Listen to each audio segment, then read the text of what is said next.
Assalamualaikum warahmatullahi wabarakatuh. Perkenalkan kami dari kelompok 9 ingin mempresentasikan hasil diskusi kami mengenai hiasan uang mahar. Untuk mempersingkat waktu, selanjutnya saya berikan kepada Salwa Askia Badi.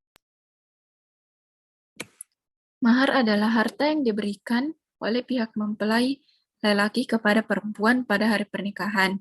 Agar lebih memberikan kesan yang tak terlupakan, maka di sini kami membuat uang mahar tersebut dalam bentuk hiasan dengan balutan bingkisan yang indah, sehingga diharapkan mahar tersebut bisa menjadi kado pernikahan terindah dari mempelai lelaki kepada mempelai perempuan, dan diharapkan momen pernikahan tersebut bisa dikenang saat mereka melihat figura maharnya.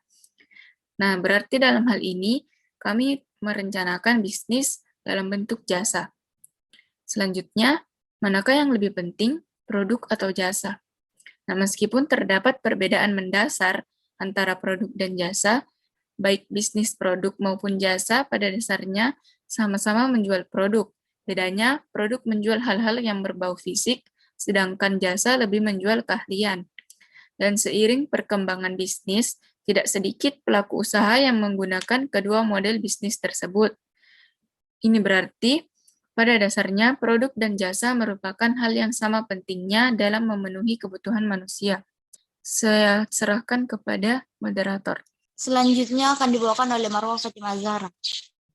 Segmentasi demografi. Kenapa segmentasi demografi? Seperti yang kita tahu, segmentasi pasar berdasarkan demografis adalah ketika Anda membagi pelanggan menjadi beberapa kelompok berdasarkan informasi demografis mereka, seperti usia, pendapatan, jenis kelamin, tingkat pendidikan, lajang atau menikah, ras, jabatan, agama, dan banyak hal lagi. Karena produk yang kami tawarkan adalah mahar pernikahan, di mana mahar pernikahan termasuk dalam variabel keagamaan dan jenis kelamin, yang di mana kelompok tersebut termasuk dalam segmentasi demografi.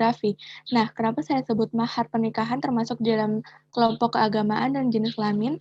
Seperti yang kita ketahui bahwa mahar pernikahan merupakan hal yang wajib diberikan kaum pria kepada wanita yang akan dinikahi sebagai bentuk tanggung jawab pertama di dalam pernikahan.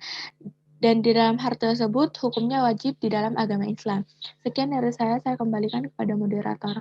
Selanjutnya, manajemen kualitas. Fokus pada pelanggan yang ingin rancangan yang terbaik, yaitu upaya yang dilakukan untuk melatih karyawan untuk meningkatkan kerja, mengintegrasikan waktu ke dalam proses perancangan sesuai dengan apa yang diinginkan pelanggan.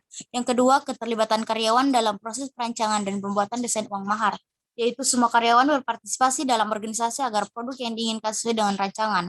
Yang ketiga, proses terpusat, yaitu langkah-langkah yang diperlukan untuk melaksanakan proses yang didefinisikan. Yang keempat, sistem terintegrasi, fungsi-fungsi yang menjadi fokus total equity equipment. Yang kelima, pendekatan strategis dan sistematis antara penjual dan pembeli atau pemesan, yaitu bagian penting pengelolaan dalam sistematis untuk mencapai visi, misi, tujuan organisasi. Yang keenam, perbaikan berkelanjutan, yaitu cara untuk menjadi lebih kompetitif dan lebih efektif dalam memenuhi harapan pelanggan atau pemesan. Yang ketujuh, pengambilan keputusan berdasarkan bukti antara kedua belah pihak, yaitu untuk mengetahui seberapa baik kinerja sebuah karyawan, maka diperlukan data tentang ukuran kinerja. Yang kedelapan, komunikasi agar produk yang diinginkan sesuai, yaitu komunikasi yang efektif menjadi peran besar dalam memotivasi karyawan. Selanjutnya, sebuah produk atau layanan jasa bisa sampai ke tangan konsumen setelah melalui berbagai tahapan dalam manajemen rantai pasokan. Tahapan-tahapan tersebut antara lain sebagai berikut. 1. Customer. Pada tahap ini, customer akan memberikan informasi terkait pemesanan layanan jasa, diantaranya yakni jumlah produk yang dipesan dan tanggal pengantaran produk yang dipesan. 2. Planning. Setelah pesanan diterima oleh produsen, tim akan membuat perencanaan mengenai produksi sesuai dengan produk yang diminta dan bertanggung jawab terhadap persiapan kebutuhan bahan baku yang diperlukan. 3. Purchasing. Pada tahap ini, Departemen Pembelian akan menghubungi pemasok untuk melakukan pembelian bahan baku dan bahan pendukung, serta menentukan tanggal penerimaan bahan dan jumlah bahan baku yang dibeli. 4. Inventory. Jika pesanan bahan baku telah datang, selanjutnya bahan baku tersebut akan dilakukan pemeriksaan kualitas.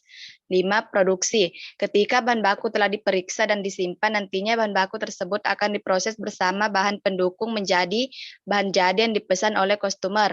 6. Pengiriman. Pada tahap ini, produk yang telah diselesaikan atau dikerjakan akan dikirimkan kepada customer sesuai tanggal pengiriman yang diminta. Baik, sekian dari saya. Selanjutnya saya kembalikan kepada moderator. Itulah tadi materi yang telah kami bawakan. Mohon maaf bila ada kekurangan. Wassalamualaikum warahmatullahi wabarakatuh.